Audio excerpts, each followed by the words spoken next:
Episode 1 of Matt Mercer's Dimension 20 campaign, The Ravening War, has arrived. But has it lived up to all the hype? We need answers, and we need them yesterday.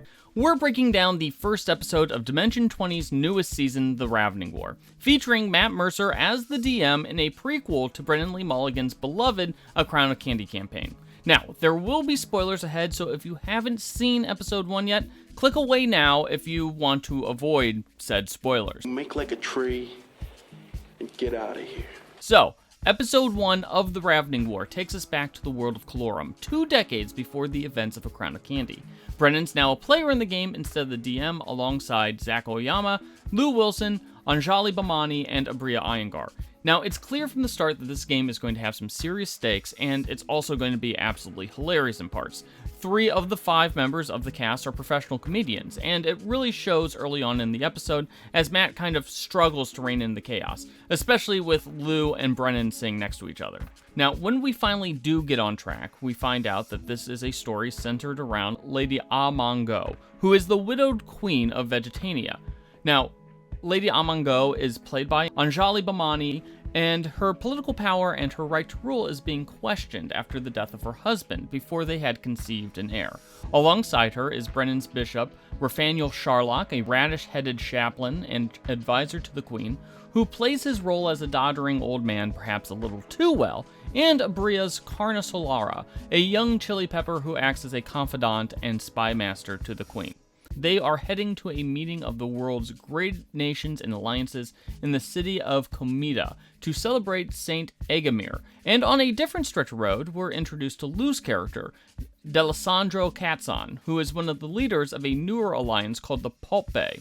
And he's also effectively a pastrami sandwich. Now, he's there along with the hired sellsword, Colin Provolone, a sellsword played by Zac Oyama that talks a good game but seems to seriously lack in any sort of real competence. These groups all converge on Comida for the Agamir festival, and it's there that the plot unfolds. We learn that Karna may be a spy for the queen, but as peppers are fruit, her true loyalties may actually lie with Count Jacques Tumate, the Fructarian noble with his own claim to Lady Amango's throne and one of the figures historically tied to the start of the Ravening War. It's also here that we find out that Lady Amango has no intention to step aside just because she doesn't have an heir, and she's actually there to find a potential marriage partner to help strengthen her position, although Rafael cautions her against mentioning this directly in mixed company. After the gathering, the characters all retire to their rooms and each of them find a package containing a note and some damning information that basically blackmails them into attending a meeting at the base of this great food pyramid later that night. All 5 characters head out to meet the person behind these secret messages, and they wind up meeting a secretive, almost Illuminati-like group called the Fellowship of Destiny's Architects, who claim to shape the outcome of world events to prevent disaster and engineer a better future. Now, they promise the characters the rewards they truly desire, ranging from truth to revenge, in exchange for helping them with a task. But if they should fail or refuse, they'll have their darkest secrets exposed. Now, having little choice, the party agrees to help with this unnamed plan, which has not been revealed to them yet, and they head back to a celebratory dinner. There, Count Jacques Tamate proclaims in front of all the gathered nobles that his house has the next claim to Lady Amango's throne in Vegetania. When the Count tries to invoke the Bulb's will, aka his divine rights to rule, the Vegetanian nobles all leave the festival dinner, with the Count threatening to take the throne by word or by sword.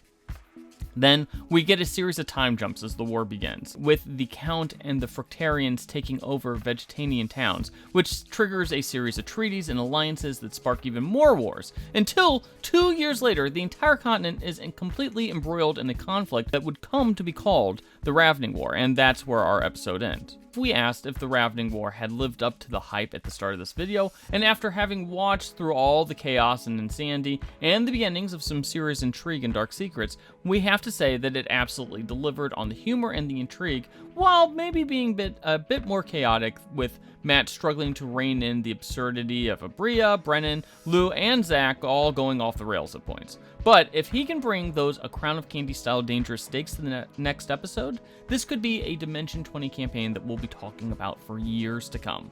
So, what did you think of episode 1 of The Ravening War? Let us know in the comments, and feel free to hit those like and subscribe buttons on your way out.